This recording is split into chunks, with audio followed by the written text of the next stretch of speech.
रायजोफोर दाख्लै बाजै फैसालिखौ नुनाय लोगो लोगो गोबां बेमारिफोर ओंखारदोंमोन नङा होमबा जायनि थाखाय गोबाङा बेमार चेकआप खालामजानो थाखाय मेडिक्युरावहाय बुकिं खालामदोंमोन दा आं फुल इनफरमेसनखौ होगासिनो दंबावो थाम्बनेइलावबो नुदों नोंथांमोना आं लाबोफिननायनि जाहोनानो जाबाय बाजै फैसालिखौ दाख्लै नुनानै मा जादों नैबे मोनसे साननाय भाब फैनानै मानसिफ्रा भिडिअखौ नायफैदोंमोन आरो जायफ्रा गावबा गाव प्रब्लेम दंमोन बिथांमोना प्रब्लेमखौ मिथिनानै भिडिअनि गेजेरजोंनो भिडिअआ थारैनो मा बेखौ मिथिनानै गोबाङा बेमार सिकित्सा खालामफैजादों दाख्लैनाथ' इउर'लजिस्ट स्पेसियेल फैदोंमोन डक्टरा एप'ल'नि नाथाय दायो टप इउर'लजिस्ट नङा एबारना गेस्ट्र'एन्ट्र'लजिस्ट जाय गेस्ट्र'नि डक्टर नागिरनानै जों मोनलायलाया मोजां डक्टर एप'ल'नि बिथाङा डिएमबो सासे आरो एमडिबो मेडिसिन स्पेसियेलिस्ट ओमफ्राय एमबिबिएस डिग्रियानो लाख'हाय जिखुनु जा टप डक्टर आरो बिराद मोजां डक्टर मेडिसिनबो स्पेसियेलिस्ट बिथाङा जोंनि क'क्राझारावहाय फैगौ 10 सेप्तेम्बरावहाय फैनो थांगासिनो दङ देबोरगावनिफ्राय हाबोब्ला ओरैहाय फार्स्ट गेट सेरावनो मेडिकेल कलेजनि बे सरगआवहाय मेडिक्युर लिरनाय दंखायो गोजौ गोजानो बेयावहाय नोंथांमोना दानिफ्रायनो कन्टेक्ट नाम्बाराव बुकिं खालामनानै लाखादो एबारना जायफोरा आं बेमारखौ मोजां जोंथ' मेडिकेल लाइननि नंला जाहैबाय नालाय बुंजोबनो हानाय नङा अब्लाबो आं माखासे मानिखौ बुंनि जायफ्रा गेस्ट्रिक बा जोंनि मानसिफ्रा गेस्टिक होनो गेस्टिकनि प्रब्लेम बा गेस्ट्रिक आलसारनि प्रब्लेम आरो जायफ्रा स्टमाक केन्सार उदैयावहाय केन्सार जानाय लिभार डिजिज लिभारनि बेराम ओमफ्राय लोंनायनि मानायनि सोरहाबा गोबां बेमार थायो आरो जानो हायैफोर गेस जानाय खुगा मोनामफैबाय थायो गेस जानानै गेस्ट्र'इन्टेस्टाइन ओमफ्रायहाय टिउबारकुलोसिस बैफोरनि आरो उदैनि एक्सेट्रा बेमारफोरनि बेवहाय ट्रिटमेन्ट जागोन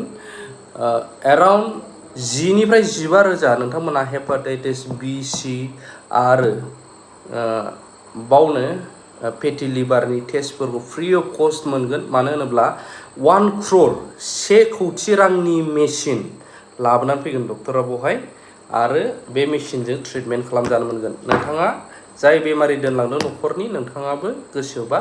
नायजाफानो हागोन बेयाव आरोना बे खाबुखौ थाबैनो ग्रेब खालामनानै ला क'क्राझारावहाय बे डक्टरा फैगोन बिराद मोननो थान बिदि गेदेर डक्टरखौ एप'ल' हस्पिटालनि टप डक्टर गेस्ट्र'नि जायफ्रा बिदि प्रब्लेम दङ डक्टर मिथु भुमिक बिथाङा ओमफ्रायहाय एन्डस्कपिनो मा होनो बेफोरनिबो गासिबो नायनो हागोन जायफोरना गोबां उदैयाव एनि प्रब्लेम दङ मस्ट वेलकाम आरो ट्रिटमेन्टखौ लाफैनो हागोन आं फोरमायबाय थानायनि जाहोनानो जाबाय जाहाथे जोंनि गेजेराव जायफ्रा गोजान डक्टरफोरनाव लांनो हाया नैबेसोर डक्टरानो गोजान जायगायावसो थायो नालाय थाखा फैसानि थाखाय थ' नोंथांमोना खाबुखौ मोननो हायो जाहाथे टाइमा जागोन सेप्तेम्बर डेटआ 10 सेप्तेम्बर आरो बे 10 सेप्तेम्बरनिनो फुंनि 10टानिफ्राय बेलासिनि 2टा बे पिरियडआव डक्टरखौ लोगो टाइम बारोबा नोंथांनि अपइन्टमेन्टआ बारा जायोब्ला खाबु मोननाय नङा बेखायनो दानिफ्रायनो बुक खालामदो जेराव दाख्लैहाय बाजै फैसालिबो जेब्ला फैलाय बेवहाय मेडिक्युर बे फार्मासियावहाय अब्ला नोंथांमोना गोबाङा सानदोंमोन फैसालिया मा जादों बिदिसो सानदोंमोन ना ओमफ्रायहाय बावनो खायफा बेमार गोनांफ्रा गावसिनि किडनिनि मानि बेफोर बेमारिफोरनि बै इउर'लजिस्ट डक्टरनि इनफरमेसनखौ मोननानै गोबाङा फैदों थिग बेबायदिनो दाबो जायफ्रा बेलेगसो साननानै फैदोंमोन भिडिअआव नोंथांमोना गेस्ट्र'नि डक्टर स्पेसियेल डक्टर नैबे मिथु भुमिक सारनि इनफरमेसनखौ आं होनाय जाबाय दानिफ्रायनो कन्टेक्ट खालाम ओमफ्राय